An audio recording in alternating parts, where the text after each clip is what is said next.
పొన్నాల లక్ష్మయ్య గారి తర్వాత రాజకీయ వారసుడుగా కుమారుడు ఇప్పటికే మీ కోడలు వైశాలి గారు రాజకీయాల్లో ఉన్నారు.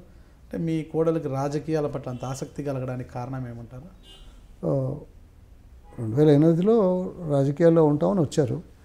సో అప్పటి పరిస్థితి లోపల బై ఎలక్షన్లో అవకాశం ఇచ్చారు రాజశేఖర రెడ్డి గారు. 2008లో అదే చేరియాల, అది బై ఎలక్షన్ వచ్చింది, దాంట్లో నిలబడ్డారు. సరే ఓటమి పాలైంది. 2009లో కాన్స్టిట్యున్సీ రీఆర్గనైజేషన్లో ఈ చేరియాల జనగాంలో కలిసింది కాబట్టి తనకు అవకాశం రాలేదు. సో అప్పటి నుంచి కాంగ్రెస్లో పనిచేస్తూ ఉంది, జిల్లా కాంగ్రెస్, మహిళా కాంగ్రెస్గా. సరే, తను వారసత్వం అనేది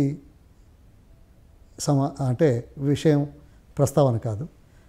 పనిచేసే వాళ్ళకు అవకాశాలు ఎట్లా వస్తే అట్లా వస్తాయి, అంతే. ఇప్పుడు మీరంతా కుమారులతో కలిసి ఉన్నారా? ఎవరికి వారుగా ఉన్నారు? అందరం ఎవరింట్లో వాళ్ళే ఉన్నాము, ఎవరి పని వాళ్ళు చేసుకుంటారు.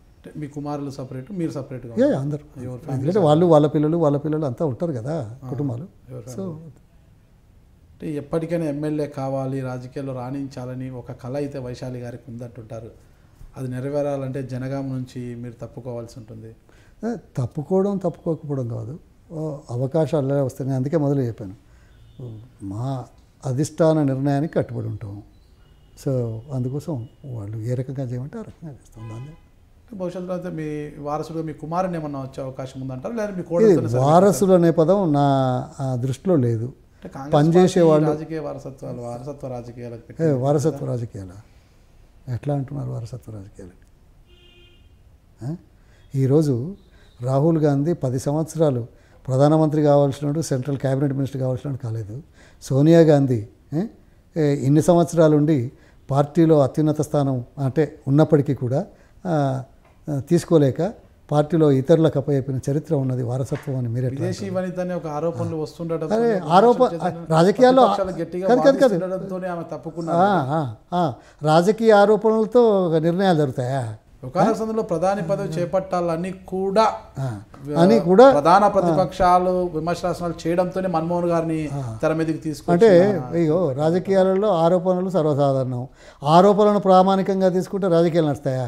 మేము బాగా ఆరోపణ చేస్తున్నాం కేసీఆర్ మీద, ఏం చేస్తున్నాడు? ఇవన్నీ కాకి కబుర్లు, వాస్తవాలు కాదు.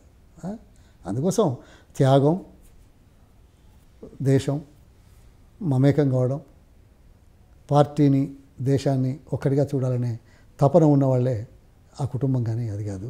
అదేవిధంగా మా వాళ్ళు ఎవరైనా కొడుకులు కానీ కోడళ్ళు కానీ ఎవరికి వచ్చి పని చేసుకుంటే వాళ్లకు కొడుకు కోడలుగా కాకుండా పార్టీ కార్యకర్తగా పార్టీ కార్యక్రమాలు బాగా చేసుకునేటట్టుంటే వాళ్ళే ప్రజామోదం పొందుతారు, పార్టీ గుర్తిస్తుంది. For more news and interviews subscribe to iDream News.